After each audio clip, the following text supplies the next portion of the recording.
ইতিহাস গড়ে প্রথমবারের মতো এএফসি নারী এশিয়ান কাপের মূল পর্বে জায়গা করে নিয়েছে বাংলাদেশের মেয়েরা।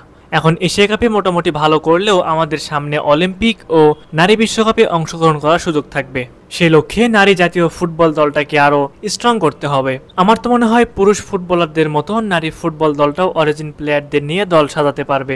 একটাবার চিন্তা করুন, বাংলাদেশ মোকাবেলা করবে অস্ট্রেলিয়া, চীন, জাপানের মতো দলের বিপক্ষে, যে দলগুলো শক্তিমত্তায় অনেক এগিয়ে। তারা প্রায় প্রতি আসরে বিশ্বকাপ খেলে থাকে। এমন অবস্থায় নারী দলকে আরও শক্তিশালী করতে হলে বেশ কিছু অরিজিন ফুটবলারের দিকে নজর দেওয়া দরকার বাফুফের। যদি বলি বাফুফের এই কাজটি আরও সহজ হবে, তাহলে কি অবাক হবেন? অবাক হবারই কথা। জানলে অবাক হবেন যে একাধিক নারী ফুটবলার রয়েছে যারা কিনা বাংলাদেশের হয়ে খেলতে চায়। হ্যাঁ, ঠিকই শুনেছেন। চলুন কথা না বাড়িয়ে সেই ফুটবলারদের সম্পর্কে ভিডিওতে জেনে নেই। এখন পর্যন্ত 4 জন বাংলাদেশি বংশোদ্ভূত ফুটবলার বাফুফের রাডারে রয়েছেন। যেই ফুটবলারদের স্ট্যাটিস্টিক ও সম্প্রতি তাদের পারফরমেন্স সম্পর্কে জানলে আপনি অবাক হবেন। অরিজিন ফুটবলারদের মধ্যে সবার প্রথমে রয়েছেন বাংলাদেশি বংশোদ্ভূত ইংলিশ ফুটবলার শায়লা মেদিনা আহমেদ। শায়লা বর্তমানে ইংল্যান্ডের চতুর্থ স্তরের সিনিয়র দল নর্থহ্যাম্পটন টাউন আন্ডার-16 দলে খেলছেন। তিনি অ্যাটাকিং মিডফিল্ডার এবং সেন্টার ফরওয়ার্ড হিসেবে খেলে থাকেন। আমরা সবাই জানি বাংলাদেশ নারী দলের মাঝমাঠ কতটা দুর্বল।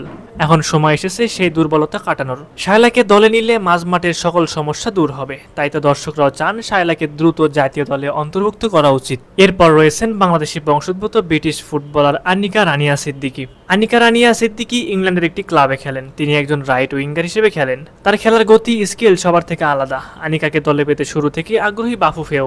গেল মৌসুমেও বেশ ভালো পারফর্ম করেছেন তিনি। চলতি সিজনেও আলো ছড়াচ্ছেন আনিকা। তাকে এএফসি এশিয়ান কাপের মূল দলের ক্যাম্পে যোগ দিতে প্রস্তাব পাঠানো দরকার বাফুফের। হয়তো খুব শিগগিরই সেই বিষয়ে আসতে পারে অফিসিয়াল ঘোষণা। এরপর যেই ফুটবলারের নামটা আসে তিনি হলেন জহুর আক্তার। জহুর আক্তার গত সিজনে ইংল্যান্ডের 4th টায়ারের ক্লাব এএফসি ইউনাইটেড অফ ম্যানচেস্টারের হয়ে খেলছেন। সেন্টার ফরওয়ার্ড হিসেবে খেলা এই ফুটবলার বাংলাদেশকে ধারণ করেন মনে প্রাণে। তাই সবকিছু ঠিকঠাক থাকলে আগামীতে বাংলাদেশে আসতে পারেন তিনি। এর বাইরেও আরো কিছু ফুটবলার রয়েছে যারা কিনা ন্যাশনাল টিমের হয়ে খেলতে চান। যদিও তাদেরকে আগামীতে পাওয়া যাবে কিনা, বাফুফে তাদের নিয়ে কাজ করবে কিনা, তা নিয়ে রয়েছে সংশয়। প্রিয় ভিউয়ার্স, আপনাদের কাছে কি মনে হয় দেশের নারী ফুটবলের উন্নতির এই সময়ে কি অরিজিন ফুটবলারদের পাবে বাংলাদেশ? অবশ্যই সেই বিষয়ে আপনাদের মতামত আমাদের কমেন্ট করে জানাতে পারেন।